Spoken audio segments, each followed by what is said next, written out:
Holy shit. Thank you. Thank you, Angela Kang. Thank you, Angela Kang, for resurrecting, if you will, this, I thought, terrible show that just whose quality just went way down. If the rest of the season is like this first episode, we're going to be fine with The Walking Dead, because I was really, really worried. For the past couple of years, there's maybe been like one or two good episodes, and I hope this season premiere is just the beginning of something continuing. I think it will. I mean, she managed to take already established characters, had us get to know them a little better.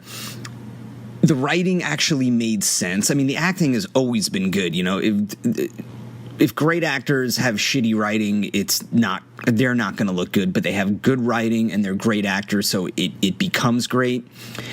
She didn't concentrate on a billion different characters at once like it's been going on for the past couple of years. We see the characters from the past, but we see them in little spurts.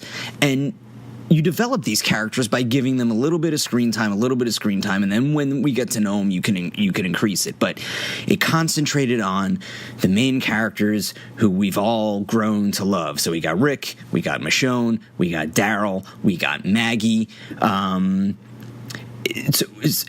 Carol.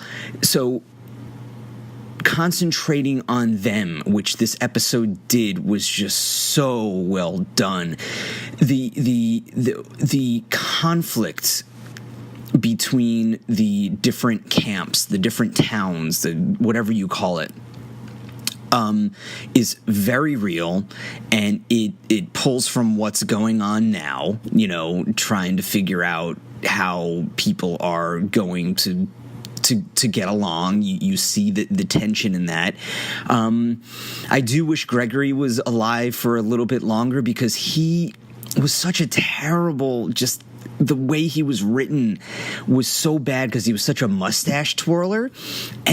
But the way he was written in this episode just made sense of the kind of person that he was. He was just a smarmy, opportunistic politician who only cared about himself. You know, I don't know where Angela Kang got the inspiration for someone like Gregory, but man, I mean, she must have gone way back in history for that, right? So what's so great about this is that, you know, you may agree with some characters, you may disagree with other characters, but you understand why they're doing what they're doing. The past couple of seasons, since they introduced Negan, they didn't really show him that much, and he wasn't in this episode at all, but that didn't matter, because the shadow of Negan was over the sanctuary, and you see that. And it's not like they want Negan. And I think that Rick was right in not killing him, because maybe if they did kill him, they would have made him a martyr, and it would have been worse. But you see in the preview for next episode, Negan's going to be in it, and he said, "No, you're just preparing this world for me." So hopefully Negan's going to be written better. And I haven't been too impressed with Jeffrey Dean Morgan, but I always have, you know, I always have the confidence that he's going to pull it through. So I think with this writing that's better, I think he'll do fine. I'm very much looking forward to seeing Negan in next week's episode. I loved how they took us to Washington, D.C., you know, and I think Angela Kang just put the symbolism of, you have the city of Washington, D.C. just decaying and just falling apart, and what's been going on, you know, especially this past month in Washington, D.C. has just been awful, and just how the government's starting to decay. It's starting to rot from the inside. You know, there's always hope. That doesn't mean we're going to be surrounded by walkers anytime soon, but just the symbolism that she used in this episode was just awesome. So I was not looking forward to watching this. Even for the previews, it's like, well, why did they announce Rick dying? Why couldn't they save that as a surprise? I don't think they should have done that, but whatever. They did it. It's fine. So it's going to be interesting how Rick goes. So just very, very well done. Very well done. They trim the fat.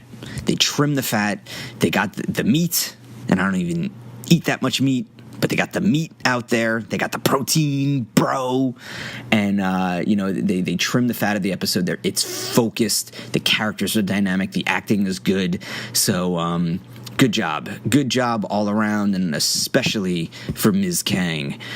Thank you. And what's funny is that as good as The Walking Dead was this episode, Fear the Walking Dead was fucking horrible. Like, this season was like, what? It was especially the last couple episodes, it was just so cheesy. It started out with such promise, and then it just became so cheesy. So I'm kind of glad the Fear the Walking Dead characters aren't coming to Alexandria, because who the fuck needs them anyway?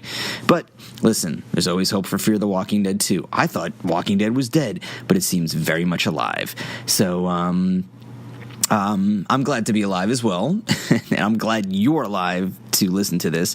So thanks for listening, and you can find me on Twitter at MMAM podcast, and you can, at least for now, you can contact me that way. All right? Sound good? I think so. All right. Have a good one, everybody. Bye.